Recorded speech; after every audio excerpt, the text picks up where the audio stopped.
avec l'œuvre de René Girard. Donc ce nom ne vous dit peut-être rien aujourd'hui, mais en fait, demain, il vous parlera plus. Donc René Girard est philosophe et en fait a beaucoup travaillé sur la violence dans en fait, dans la culture et jusqu'au christianisme. Voilà, donc à ce titre-là, vous êtes vice-président de l'association Recherche Mimétique, qui a pour but de promouvoir les idées de René Girard. Vous êtes aussi membre des comités de rédaction de la revue Esprit, du comité d'orientation de la revue Projet. Voilà. Et je me permets de rajouter que donc, vous avez un livre qui va sortir en mai 2018, en fait très bientôt, et qui aura pour titre « Penser la foi chrétienne après René Girard », ce qui est plutôt tout à fait d'actualité. Merci. J'ajoute que si vous êtes curieux de ce que j'ai fait dans ma vie, vous pourrez vérifier sur Google que je suis l'auteur d'une dizaine d'ouvrages sur des sujets qui peuvent aussi vous intéresser à d'autres titres, notamment le développement durable, qui est une question qui m'a beaucoup occupé. Mais disons que je suis tombé il y a quelques années dans le bain René Girard et que maintenant c'est un peu mon sujet de recherche principal, bien que n'étant, à vrai dire, ni philosophe ni théologien, mais j'y suis entré par le biais de l'anthropologie sociale. Et puis, évidemment, de fil en aiguille, quand on s'intéresse à René Girard, on est quand même obligé de faire un peu de théologie. Je vais, parce que vraiment, j'aurais beaucoup de choses à dire et le temps est vraiment compté. Je vais essayer de diviser mon temps en deux. Pendant un quart d'heure, parler d'une présentation du système de pensée de René Girard. Et pendant la deuxième partie, essayer plutôt de souligner quelques points qui peuvent être tout à fait décisifs pour votre réflexion sur le christianisme et la violence. J'ajoute que quand on parle des relations entre le christianisme et René Girard, il faut non seulement tenir compte des écrits de René Girard lui-même, mais également prendre en compte un certain nombre de théologiens qui, depuis une vingtaine d'années, s'inspirent de la pensée de Girard et ont développé, je dirais, toute une branche de la théologie post-girardienne. Et je citerai notamment assez longuement le théologien d'origine britannique James Allison, qui a écrit un livre qui a été traduit en français assez récemment, 12 leçons sur le christianisme, dont je ne saurais trop recommander la lecture. Alors, première question, qui parmi vous a lu des livres, un ou plusieurs livres de René Girard? Bon, c'est pas tout à fait nul. Bon, mais les autres en ont entendu parler. Vous avez sûrement lu des articles, vous avez quand même quelques idées générales sur les thèses de René Girard. Donc, je commence par quelques éléments très rapides de biographie. Donc, René Girard nous a quittés en 2015 à l'âge de 92 ans. Il était né en 1923 à Avignon. Contrairement à ce que vous avez dit, ça n'est pas au départ un philosophe, ce qui n'est pas sans importance. C'est un historien. Il a fait l'école des Chartes et il a une formation d'historien. Et ensuite, il est très vite allé aux États-Unis faire une carrière universitaire. Et sa théorie est née dans le cadre d'un cours qu'on lui a demandé sur la littérature française.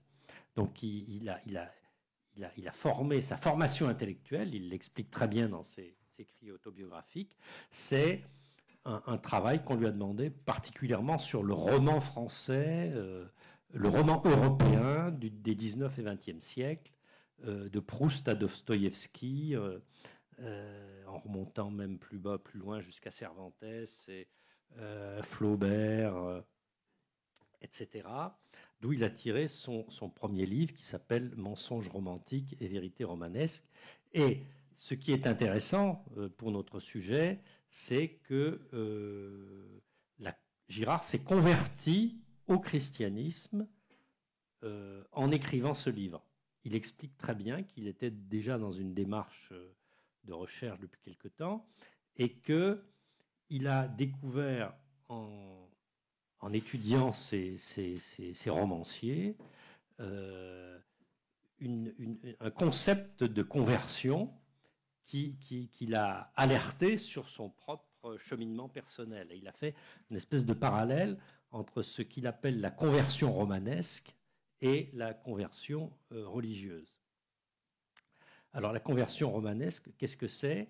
Eh bien, c'est le fait que pour Girard, les plus grands auteurs de la littérature universelle, donc ces grands romanciers, mais aussi Shakespeare, mais aussi les grands tragédiens et autres, sont des anthropologues du désir, c'est-à-dire sont des gens qui, à un moment de leur parcours, ont compris quelque chose sur le désir humain qui a largement échappé aux psychologues, aux philosophes, etc. Et sa thèse, donc, c'est que les romanciers et aussi les grands écrivains comme Shakespeare ont compris la nature mimétique du désir humain et son lien à la violence, mieux que ne l'ont fait Freud et tous les anthropologues, et que ce savoir est en profonde consonance avec le message chrétien. C'est ça que je vais commencer par expliquer. Donc, pour Girard, tout désir, dès lors qu'il excède la simple expression d'un besoin physique, est mimétique. Ce qui veut dire que nous désirons par imitation du désir d'un autre. Alors ça peut sembler complètement contre-intuitif parce que nous avons des désirs qui sont liés à la faim, qui sont liés à des désirs sexuels, qui sont liés à des pulsions, etc.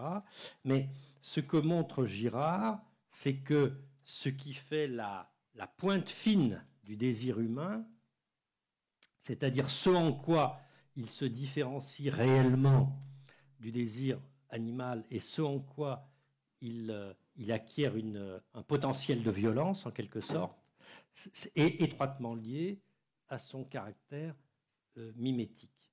Et une des phrases qui est particulièrement éclairante là-dessus, je ne sais pas si je l'ai noté, c'est l'homme désire ardemment, mais il ne sait pas quoi désirer. C'est-à-dire qu'il y a un désir de désirer en l'homme, et nous avons besoin de modèles qui nous disent ce qu'il faut désirer. Alors, bien entendu, ça n'élimine pas les aspects objectifs. On a faim, il y a une dimension objectale dans le désir. Je vais juste prendre un exemple pour illustrer ça. Vous êtes à la fin d'un repas où on a très bien mangé, on a déjà le ventre plein, et vous êtes complètement décidé à vous passer de fromage. Et puis tout à coup, la maîtresse de maison arrive avec un plateau de fromage et vante un bleu d'Auvergne qui est particulièrement fameux, etc. Et puis, il y a quelqu'un autour de la table qui dit « Ah ben tiens, je vais en goûter ». Et ben, vous allez voir ce qui va se passer, c'est que pratiquement toute la table va prendre du fromage. C'est-à-dire qu'il y a dans nos désirs une interaction forte entre des éléments objectifs liés au fait que certains objets, nous en avons vraiment besoin, et au fait que nous sommes sous l'influence d'autrui, et à travers les objets, nous désirons ce que désire autrui. Et ce qu'explique Girard, c'est que ce désir a une dimension en quelque sorte métaphysique, c'est-à-dire que ce qui s'exprime à travers notre désir, c'est notre manque d'être et l'illusion que l'autre a plus d'être que nous. Alors, je passe sur tous les développements de cette théorie. notamment sur le fait qu'elle s'inscrit dans la durée, c'est-à-dire qu'il y a des frustrations, il y a des désirs mimétiques qui imprègnent notre personnalité à travers des frustrations. Et là, on rejoint plus la psychanalyse. Il y a plus de rapprochement entre Girard et la psychanalyse si on prend en compte le fait que ces désirs frustrés s'impriment dans la personnalité et deviennent ce que le psychiatre Jean-Michel Ougourlian a appelé, d'une formule très suggestive, notre moi du désir, c'est-à-dire notre identité personnelle qui est constituée de l'ensemble de nos désirs mimétiques qui ont été qui structurent notre personnalité durablement au fil du temps. Le point où on rejoint la violence, c'est que Girard s'est particulièrement intéressé au désir qui porte sur la possession d'un objet, et à travers donc un modèle qui nous désigne cet objet, et Girard montre que tout ce processus est naturellement source de rivalité. C'est-à-dire que le modèle qui nous désigne un objet comme désirable devient aussi notre rival. Et cette rivalité est source de violence. Et évidemment, l'étape suivante, qui est très importante, c'est que Girard insiste sur le fait que cette violence elle-même, inévitablement, présente un caractère mimétique. C'est-à-dire que, en quelque sorte, c'est ce qu'on appelle vulgairement la spirale de la violence, c'est-à-dire que le fait d'avoir en face de nous quelqu'un dont nous pensons qu'il nous veut du mal ou qu'il est notre rival parce qu'il désire la même chose que nous, provoque un espèce d'enchaînement. Et finalement, la violence risque toujours d'être prise dans un processus, dans un processus sans fin d'escalade qui va vers une violence toujours plus grande et qui menace d'échapper à tout contrôle. Alors, donc Girard insiste sur le fait que ce qui nous permet de vivre ensemble, de nous aimer, de vivre en société, d'avoir de l'empathie pour les autres, c'est-à-dire cette capacité de rentrer dans la peau des autres et de partager leurs désirs, qui d'ailleurs, entre parenthèses, longtemps après les écrits de Girard, on s'est aperçu que ce processus avait une base neuronale à travers la découverte des neurones miroirs. Donc je vous invite à regarder ce que c'est que les neurones miroirs. Disons que c'est la base neurologique de l'empathie et du désir mimétique. Donc ce qu'il y a de plus positif dans notre nature, parce que ça nous permet d'aimer finalement, est aussi exactement ce qui nous conduit à la violence à travers le désir mimétique.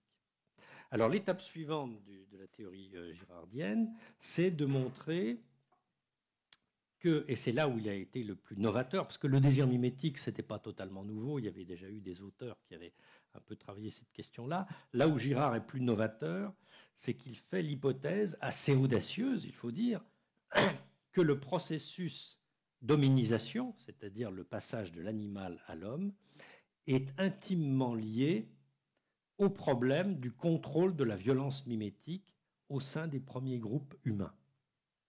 Girard nous invite à faire une expérience de pensée, c'est-à-dire de nous replacer dans des groupes humains dépourvus d'institutions judiciaires, dépourvus de langage, dépourvus de toutes les institutions et les interdits qui caractérisent nos sociétés.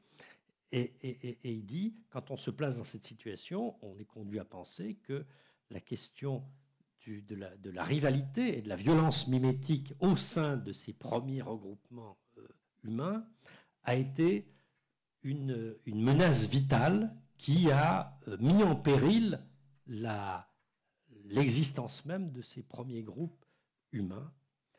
Et la grande découverte qui a été à l'origine de la culture, c'est la découverte du mécanisme victimaire, c'est-à-dire le fait que le groupe peut trouver un accord, peut trouver un moyen de se pacifier et de ressentir une certaine unité en s'unissant contre une victime quelconque qui est expulsée ou mise à mort. Et je ne sais pas si vous avez vu le film 2001 de l'Odyssée de l'espace. C'est exactement la scène initiale de Kubrick dans 2001 de l'Odyssée de l'espace. Je n'ai jamais pu savoir si Kubrick s'était inspiré de Girard. Je n'en suis pas sûr. Je crois que c'est une intuition propre de Kubrick qui montre donc ces primates qui découvrent la culture après avoir mis à mort dans un processus violent l'un des leurs. Et c'est ça le coup de force théorique de Girard, donc c'est de montrer qu'il y a une espèce de péché originel qui d'ailleurs pour Girard est très exactement le contenu anthropologique du péché originel au sens de la théologie, c'est-à-dire le fait que la culture humaine, l'être ensemble, la manière humaine d'être ensemble est construite à l'origine sur le meurtre. Et bien sûr, on voit immédiatement que ça connote avec la Bible, parce que immédiatement, on peut relire les deux premiers grands épisodes de la Bible, c'est-à-dire la chute et ensuite le meurtre de Caïn et d'Abel, comme quelque chose qui renvoie très directement à la théorie de Girard, puisque le récit de la chute, c'est évidemment le récit du désir mimétique et de la tentation, hein, puisque Ève, elle cède à la suggestion du serpent, qui est pour Girard, Satan, c'est la personnification du désir mimétique. Hein, c'est pas un être qui a la même consistance que Dieu, en quelque sorte. C'est une instantiation du désir mimétique. Et donc, on voit tout à fait ça, évidemment, dans le processus de la tentation, et ensuite Ève qui tente Adam, etc. Et le fait qu'ils n'avaient nullement besoin de manger ce fruit, puisque ils avaient largement de quoi vivre avec les autres fruits du jardin. Donc je vous renvoie aux analyses détaillées de tout ça. Et immédiatement après, on enchaîne avec l'épisode de Caïn et d'Abel. Et évidemment, il y a quelque chose qui est tout à fait fondamental pour faire le lien entre la Bible et la théorie girardienne, c'est que on a cette jalousie entre les deux frères, le meurtre, et ensuite, qu'est-ce qui se passe? Eh bien, le fondateur des cités, c'est Caïn, c'est-à-dire c'est le meurtrier qui devient le meurtrier de la civilisation. Et là, on a une première éclairage très puissant, je trouve, de Girard sur les textes bibliques, c'est de montrer la différence qu'il y a entre la Bible et par exemple, le récit de la fondation de Rome, les récits mythiques auxquels Girard accorde une grande importance. C'est que dans tous les récits de fondation des sociétés pré-chrétiennes, disons, pour faire très court, eh bien, l'histoire est racontée du point de vue des vainqueurs. C'est-à-dire, c'est Romulus qui est présenté comme le vainqueur légitime de Rémus. C'est lui qui fonde la cité. Et finalement, les dieux bénissent Romulus, parce que d'une certaine manière, c'est le vainqueur, celui qui s'impose par la violence, c'est lui qui détient la parole légitime. Et ce que Girard dit, que bien que, comme on le verra, il y a énormément de violence archaïque dans la Bible, d'emblée, on a dans la Bible, et c'est peut-être ce qui fait vraiment sa différence, c'est que l'histoire est racontée de telle manière que on sait que Dieu n'est pas complice de la violence. C'est-à-dire qu'on sait que la violence s'impose, que l'histoire humaine est faite de telle façon que ce sont les violents qui s'imposent, mais d'une certaine manière, ça n'est pas comme ça que Dieu voit les choses.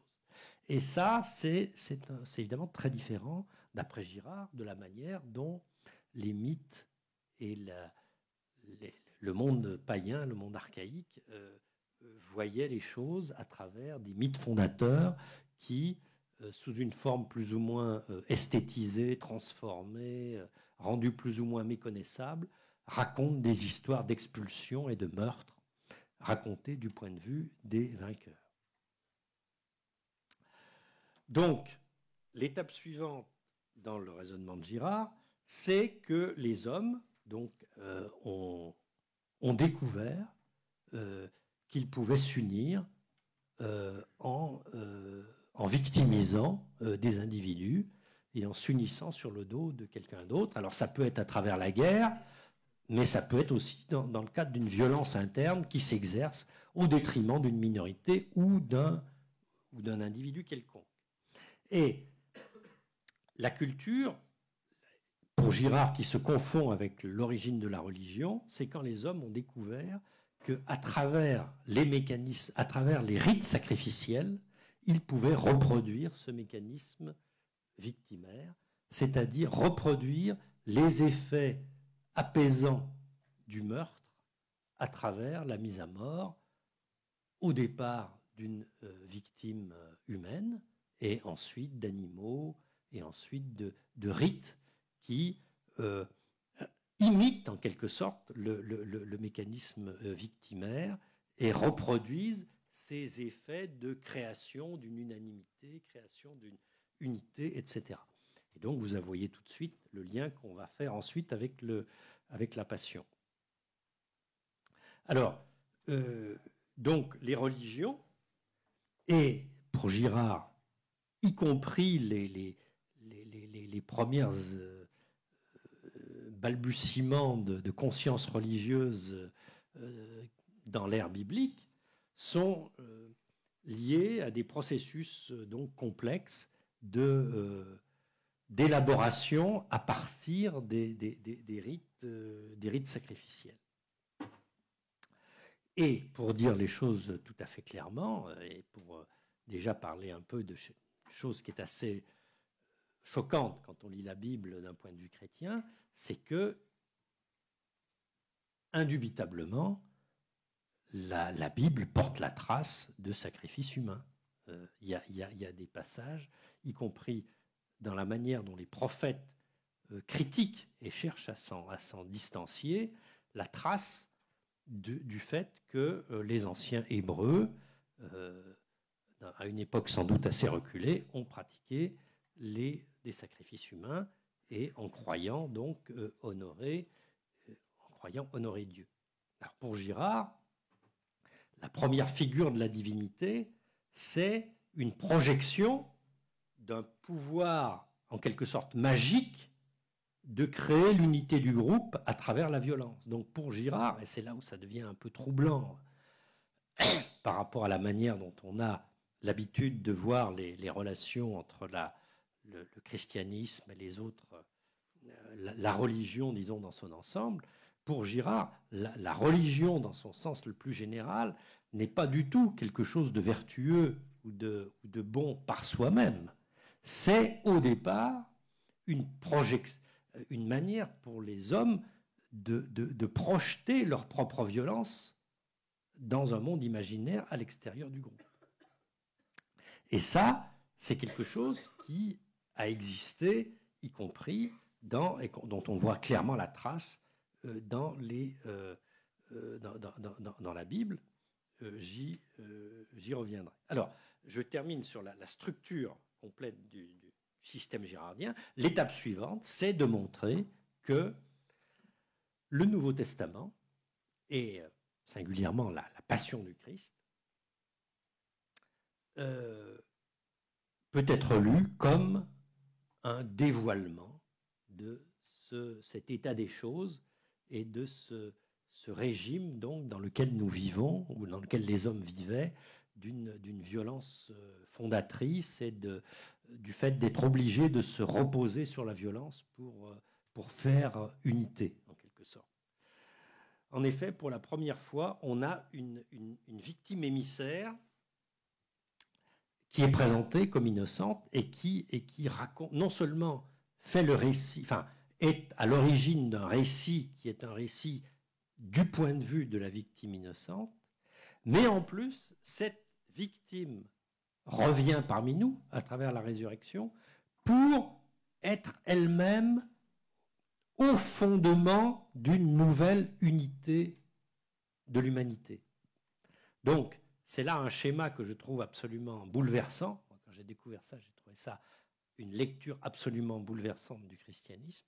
C'est comment est-ce qu'on passe d'une manière de faire société à une autre manière de faire société. Comment est-ce qu'on passe d'une manière de faire société qui est toujours plus ou moins sacrificielle, au sens où elle repose sur l'exclusion, sur la désignation d'un bouc émissaire, sur une forme d'expulsion de quelqu'un qui est réputé être la cause de tous nos maux. Comment est-ce qu'on passe de ça à une autre unité qui est une unité autour de la victime innocente, qui est Jésus sur la croix, mais au-delà même de Jésus, autour de toutes les victimes innocentes, autour du Samaritain sur le bord de la route, c'est-à-dire autour de toutes les figures de l'exclusion et de la victimation qui deviennent de ce fait qui renvoient directement à la figure du Christ. Et ce qui est tout à fait frappant et intéressant, et qui ressort encore mieux dans les travaux de quelqu'un comme James Allison, par exemple, c'est de montrer à quel point cette interprétation permet de réunifier l'Évangile, en quelque sorte. C'est-à-dire de montrer un lien organique entre le sermon sur la montagne, entre la morale évangélique et la passion. Alors que, d'une certaine manière, il y a beaucoup de lectures qui donnent parfois l'impression qu'on se trouve face à deux morceaux dont le lien n'est pas toujours évident. On a d'une part l'annonce du royaume avec un royaume de paix, etc. Et puis, après, un espèce d'événement sacrificiel, un peu bizarroïde, dont on ne comprend pas forcément le lien entre les deux.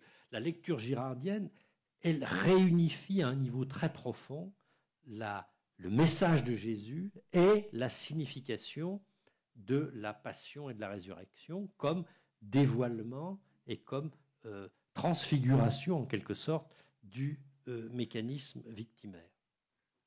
Alors, 2-3 mots pour montrer la puissance de la lecture girardienne, de la passion. La lecture girardienne permet de rendre compte d'un certain nombre de détails dans le texte qui deviennent tout à fait signifiants, et notamment la mise en scène de l'unanimité contre Jésus. Alors, chez les historiens, chez les biblistes, il y a beaucoup de débats sur... Vous me dites quand je dois m'arrêter, parce que je suis parti là. Il faut que j'essaye d'accélérer, parce qu'il y a vraiment beaucoup de choses à dire.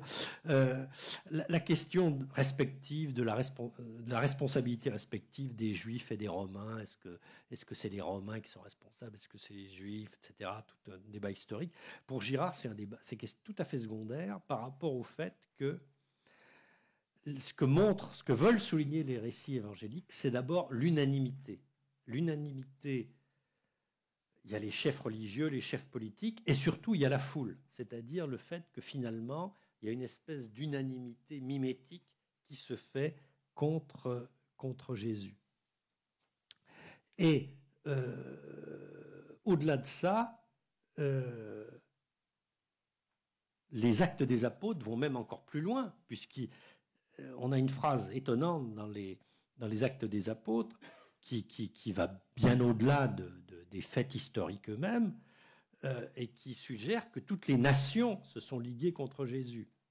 Donc acte 4, 27, oui, vraiment, ils se sont rassemblés dans cette ville contre ton saint serviteur Jésus que tu as oint, Hérode et Ponce Pilate, avec les nations païennes et les peuples d'Israël. Donc, ce qui est souligné là, c'est que à travers la mort de Jésus, c'est toute l'humanité, d'une certaine manière, qui s'est liguée contre Jésus. Et au passage, ça donne un contenu beaucoup plus compréhensible à des phrases qu'on trouve, par exemple, dans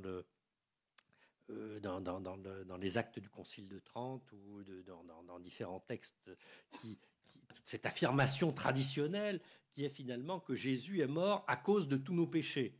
Mais tout ça, ça m'a semblé souvent une espèce de pétition de principe extrêmement abstraite. Et quand on lit Girard, et quand on relit un certain nombre de passages d'Évangile, on voit clairement que c'est comme ça que Jésus entendait les choses, c'est-à-dire il entendait inscrire son histoire dans une histoire universelle de la violence. Et d'ailleurs, il y a effectivement dans Jean un passage, où, notamment quand il dans ses diatribes contre les pharisiens, où il fait état de tous les crimes commis depuis la fondation du monde. C'est-à-dire qu'à travers ce qui s'est passé réellement, historiquement, au moment de la mort de Jésus, en tout cas la relecture qu'en ont faite les apôtres, la relecture de certaines déclarations, certaines paroles de Jésus, c'est que la signification profonde de ce meurtre, c'est qu'il est la figuration, en quelque sorte, de toute la violence commise depuis la fondation du monde et de la manière dont les hommes ont construit la culture, construit les sociétés humaines à travers des processus d'exclusion. Bon, j'accélère. Je viens directement pour conclure, parce qu'il faut quand même qu'on ait un peu de temps pour discuter. Bon, quelques conséquences. Bon, j'aurai encore des choses à dire en matière exégétique qui sont très intéressantes, par exemple sur la manière dont Girard montre que Jésus comprenait parfaitement les mécanismes mimétiques conduisant à la violence et comment, dans plusieurs passages, il se montre capable de les déjouer, par exemple dans l'épisode de la Samaritaine, de la femme adultère, où on voit Jésus qui fait des dessins au sol. Et Girard montre très précisément, avec tous les détails du texte, qu'on peut interpréter cela comme, y compris quand il dit que le premier qui a péché jette la première pierre. Tout ça, ça se lit à un niveau très anthropologique, comme Jésus, tout simplement, ne voulant pas être lui-même à l'origine, au centre, ne voulant pas être lui-même lapidé, et cherchant tout simplement à mettre fin à l'épisode, à sauver la femme adultère, et à lui-même ne pas être pris pour cible. Et tout son comportement, tout ce qu'il dit, s'interprète comme par rapport à une intelligence extraordinaire de ce qu'il y a dans le cœur de l'homme et de ce qui se produit à travers ces phénomènes de lapidation, de violence mimétique, etc. Alors, quelques conséquences. Premièrement, vous avez fort bien fait de prendre la violence comme thème d'une journée, parce que la violence n'est pas, pour le christianisme, pour le judéo-christianisme, une question parmi d'autres. On pourrait dire c'est la question.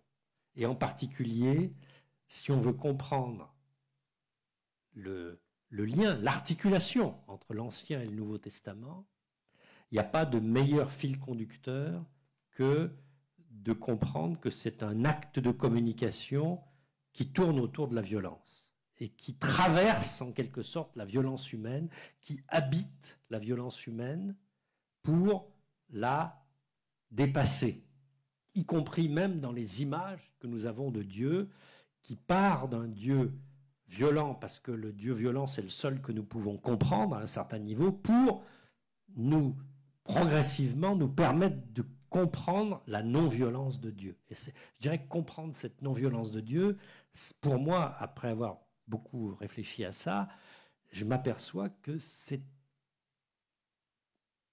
la question fondamentale. Mais ça n'est pas donné au départ. On ne veut pas dire au départ, j'ai une vision de Dieu qui est celle d'un Dieu totalement bon, totalement non-violent. La réalité, c'est que c'est un processus spirituel qui nous permet de comprendre jusqu'où va cette non-violence de Dieu à travers le fait qu'il a lui-même traversé notre propre violence. Donc, on ne peut pas, quand on regarde par exemple les actes de violence dans la Bible, on ne peut pas se contenter de les minimiser en disant oui, mais ceci, cela, il y a d'autres passages qui... Bon, la réalité, c'est que la violence est tout à fait centrale dans la Bible. Le théologien Raimund Schwager, qui est un théologien autrichien qui est décédé il y a quelques années, qui était un des premiers disciples de Girard, et aussi un disciple de Hans Urs von Balthasar, qui a écrit un livre qui a été traduit en français, Avons-nous besoin d'un bouc émissaire, qui a étudié la violence dans la Bible. Il dit « Aucune autre réalité humaine, que ça soit la sexualité, l'alimentation, l'art ou que sais-je, n'a une place aussi importante dans la Bible que la violence. » La violence, c'est le fait humain fondamental de la Bible. Il dit, il y a 600 passages de la Bible qui évoquent des guerres, des meurtres, etc. Et qui plus est, dans 1000 passages, il est question de la violence de Dieu. C'est-à-dire que Dieu est massivement impliqué dans cette violence humaine. De manière très contradictoire, parce qu'à la fois Dieu est impliqué dans la violence humaine de différentes façons, de toutes les façons possibles, mais par ailleurs, Dieu réprouve la violence, comme on le voit par exemple au moment du déluge, où Dieu voit la terre qui était remplie de meurtres, et c'est ça qu'il veut punir. Donc il y a ce côté contradictoire. Et pour Girard, très clairement, il faut lire la Bible de manière extrêmement lucide, avec la conviction qu'on a là un chemin, mais qui ne trouve vraiment son aboutissement que dans le Nouveau Testament. Et il dit on n'aboutit pas, même dans les prophètes, à une vision complètement unifiée et cohérente il n'y a pas de théologie cohérente de la violence dans l'Ancien Testament. On est en chemin. On est en chemin. Et James Allison montre un commentaire qui est tout à fait passionnant de l'épisode d'Emmaüs, où il montre que la façon dont d'abord que c'est un épisode qui est extrêmement construit, avec des messages théologiques extrêmement articulés, et il dit l'épisode d'Emmaüs, c'est l'un des messages forts de l'épisode d'Emmaüs, c'est que c'est un texte d'interprétation. En effet, il dit que le Christ interprète les Écritures pour les deux disciples. Et ce que dit James Allison, c'est qu'il les interprète en tant que victime pardonnante.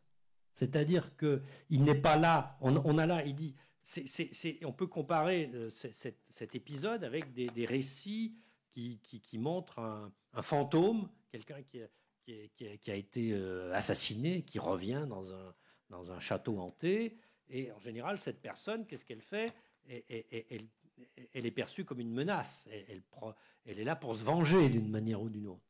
Et là, on a au contraire quelqu'un qui annonce la paix, qui ne profère pas un seul mot de reproche ou de menace ou de vengeance par rapport à ceux qui l'ont condamné. Et c'est cette victime pardonnante qui interprète l'ensemble du corpus.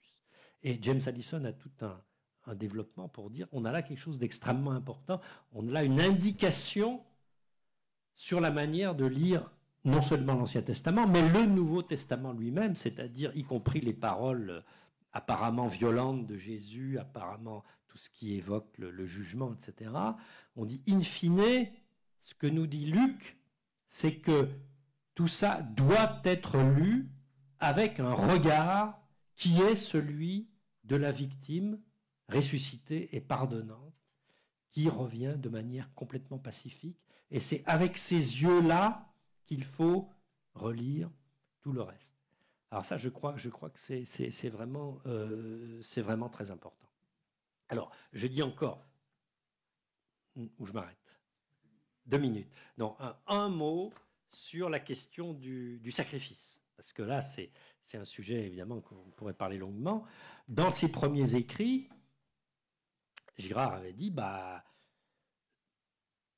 parler de la passion du Christ comme d'un sacrifice, c'est un contresens, parce que le sacrifice, dans l'histoire des religions, c'est un meurtre qui est fait pour donner satisfaction à Dieu. Et il dit, la passion, c'est pas du tout ça, c'est un anti-sacrifice. C'est Dieu lui-même qui vient se donner à nous. Donc ça n'est pas un sacrifice. Alors ensuite, il y a des théologiens qui lui ont fait remarquer, oui, mais dans l'Épître aux Hébreux, Paul parle bien de la passion du Christ comme d'un sacrifice, etc. Alors c'est vrai, et Girard a fini par dire, bon, évidemment, on ne peut pas éliminer complètement le vocabulaire sacrificiel, mais il faut en même temps être conscient du problème qu'il y a d'utiliser un même mot pour désigner des réalités complètement opposées, et avec des risques de contresens qu'on voit par exemple dans les paroles du chant Minuit chrétien, quand on dit que Jésus est venu pour apaiser le courroux de son Père. Donc il est venu se donner pour apaiser le courroux de son Père. Ce qui renvoie à l'idée que la mort du Christ, ce qui a été longtemps une réalité théologique, enfin défendue par une certaine théologie jusqu'à il n'y a pas si longtemps que ça, que finalement on était dans un sacrifice de satisfaction. C'est-à-dire qu'il fallait, Jésus s'était offert en compensation parce que sa souffrance donnait satisfaction à son Père, ce qui est exactement le schéma des sacrifices archaïques. Et James Allison, encore lui, a prolongé les interrogations de Girard en montrant qu'en fait, dans le texte évangélique, il y avait une référence très importante au rite de l'expiation dans le temple, qui était une cérémonie juive pratiquée avant la destruction du premier temple en 587 avant Jésus-Christ, dont il est fait référence dans plusieurs passages de l'Ancien Testament. Et il dit, pour autant qu'on puisse le comprendre, le sens profond de ce rite de l'expiation, c'était que Dieu lui-même venait renouveler sa création. C'est-à-dire, c'était Dieu qui se donnait, qui s'offrait au peuple, y compris à travers l'aspersion du sang dont il est fait allusion dans les récits de la Passion, et que tout ça, c'était déjà quelque chose qui était très différent d'un sacrifice au sens des religions archaïques, parce que c'était beaucoup plus l'idée que Dieu était un Dieu qui se donnait totalement dans sa création et qui lui-même venait s'offrir en quelque sorte à son peuple. Et il dit ce que signifie Jésus dans le dernier repas et dans un certain nombre d'autres déclarations, ça renvoie certes au repas pascal, etc., mais à la Nouvelle Alliance, mais aussi à ce rite de l'expiation, avec ce sens qui est que finalement, dans un certain sens, c'est bien un sacrifice, mais sauf que le mot sacrifice est extraordinairement ambigu parce qu'il donne l'impression, il renvoie toujours à l'idée d'une violence divine. Et évidemment, ça a beaucoup d'influence, y compris dans la façon, dans la spiritualité, dans la façon de concevoir l'ascèse comme quelque chose qui est une souffrance. Toutes les fois qu'on dit, par exemple, ma grand-mère, elle disait quand j'avais mal aux dents, offre ta souffrance à Dieu, comme si Dieu pouvait être particulièrement satisfait de ma souffrance. Alors, on peut discuter pour savoir dans quel sens cette phrase pouvait être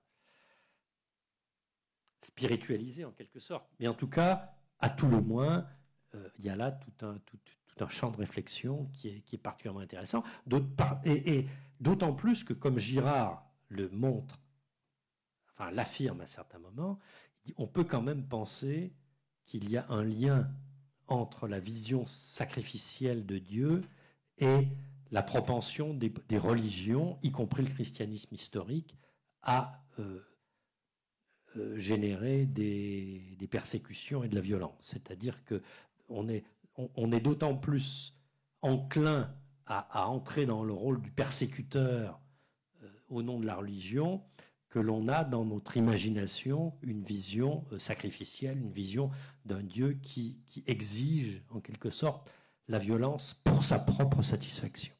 Merci.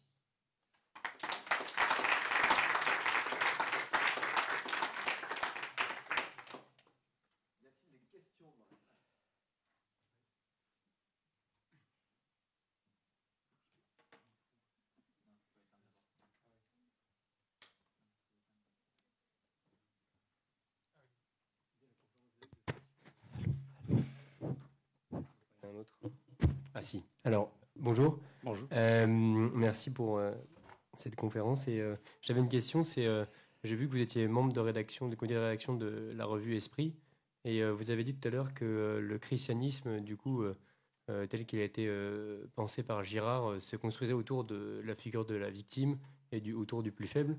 Est-ce qu'on ne peut pas y voir ici un point de convergence entre finalement le personnalisme, l'idéologie personnaliste telle que a été pensée par Emmanuel Mounier et ses compères, et avec le christianisme tel qu'il a été mis du coup en valeur par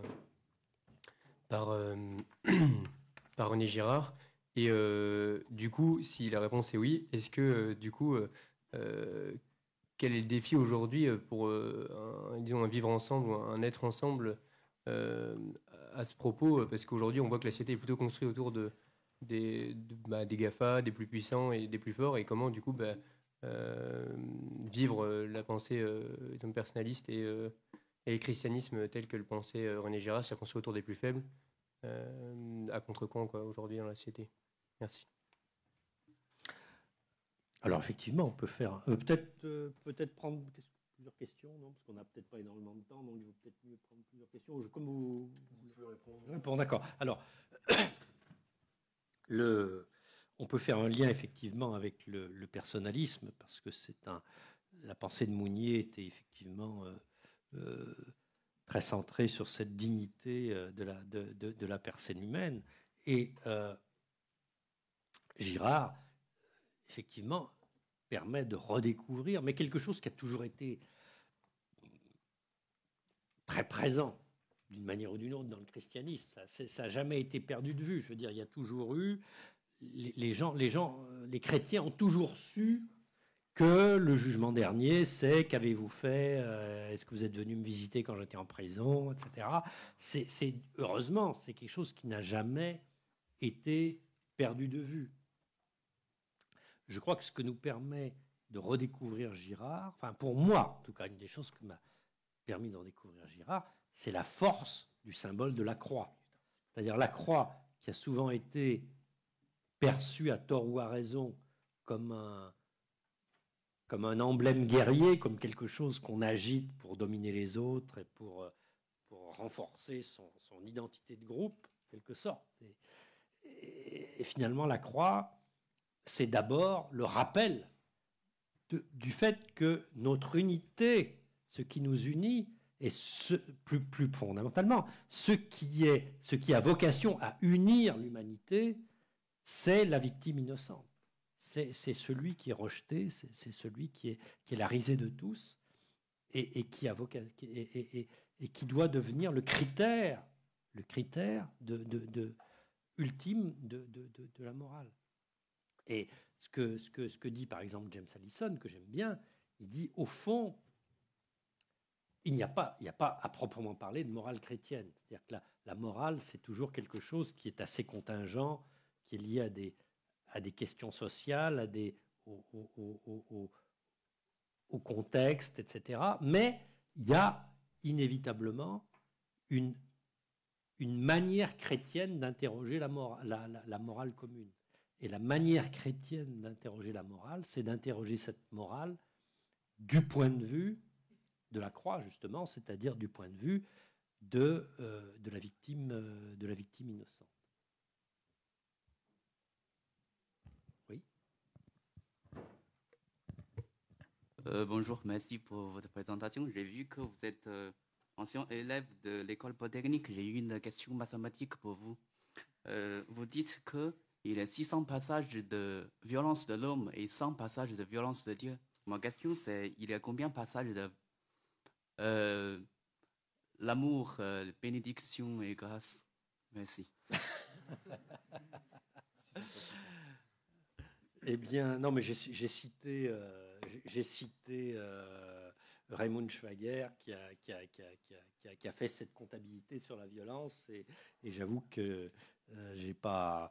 Mais évidemment, les deux aspects sont. Enfin, il y a aussi certainement beaucoup de bénédictions dans la Bible, ça ne fait aucun doute.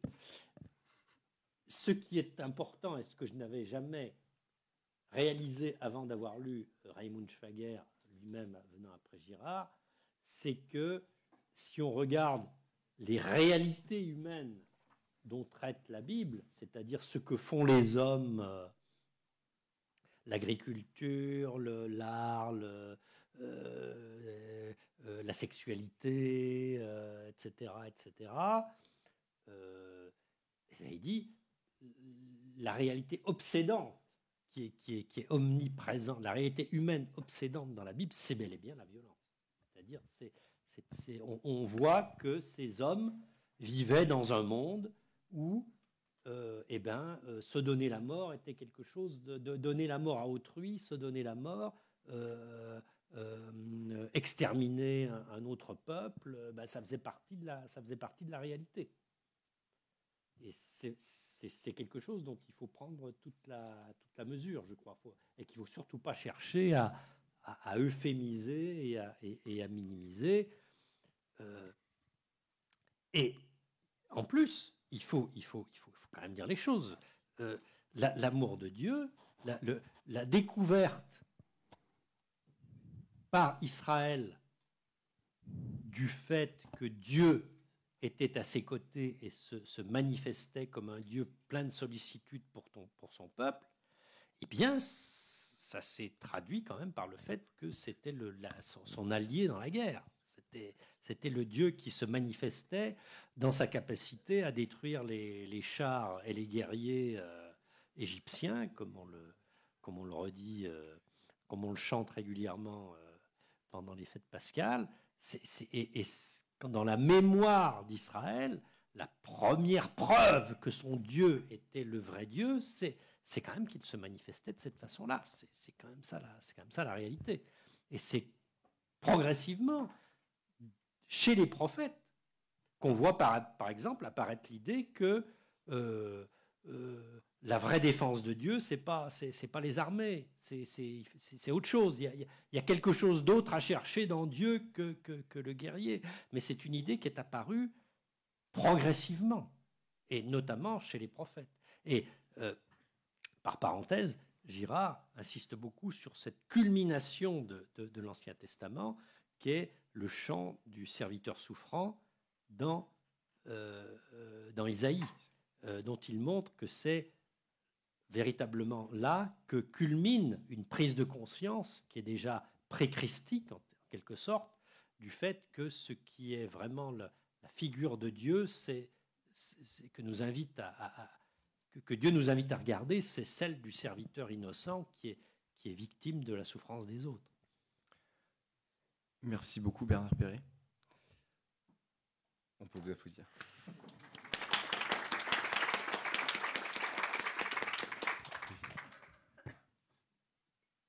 Ouais. Une dernière question rapide. Oui, merci pour votre intervention. Est-ce que vous avez dit vous avez parlé du sacrifice, que Girard disait que en fait c'était pas le sacrifice du Christ n'était pas un sacrifice expiatoire en quelque sorte. Est-ce que vous pouvez nous dire si Girard en fait dit que le sacrifice du Christ n'était pas nécessaire en fait pour nous sauver, ou n'était pas nécessaire en général? Girard dit que le sacrifice du Christ était nécessaire, mais en quelque sorte d'un point de vue anthropologique, c'est-à-dire que c'était en quelque sorte l'aboutissement logique de la révélation de la violence et du fait qu'in fine, nous ne pouvions véritablement acquérir cette cette volonté de s'unir autrement que par l'expulsion, que en allant jusqu'au bout. Donc en fait, on était En acceptant jusqu'au bout de se soumettre à la violence des hommes. Voilà. C'est Dieu, le Christ ne se sacrifie pas à son Père. Il accomplit sa volonté. Il accomplit sa volonté en se soumettant à la violence des hommes. Je ne sais pas si vous voyez la nuance. Évidemment. Et donc il y a une sorte de nécessité de le mettre à mort pour être sauvé, en fait. Une nécessité, on est là dans... Les mots sont piégés, parce que nécessité, ça voudrait dire qu'on ne pouvait pas faire autrement, que les hommes n'auraient pas pu être bons. Là, on rentre dans des...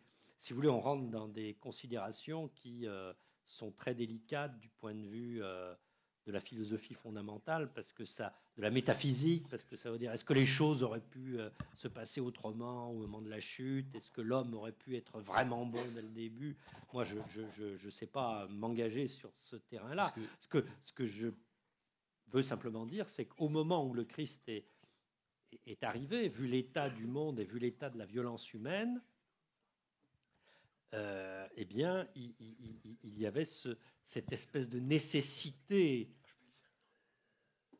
anthropologique, en quelque sorte, d'aller jusqu'au bout de son message en montrant que nous n'avions pas à avoir peur de cette mort violente et que finalement, c'est en se soumettant à la violence d'autrui que l'on a le plus de chances d'être au cœur de l'amour de Dieu, que plutôt qu'en étant soi-même dans le rôle de celui qui exerce la violence. Enfin, je ne sais pas si je suis clair, mais disons, il y a l'idée que c'est une nécessité, mais pas une nécessité au sens où Dieu l'aurait exigé comme une satisfaction. Voilà, c'est ça.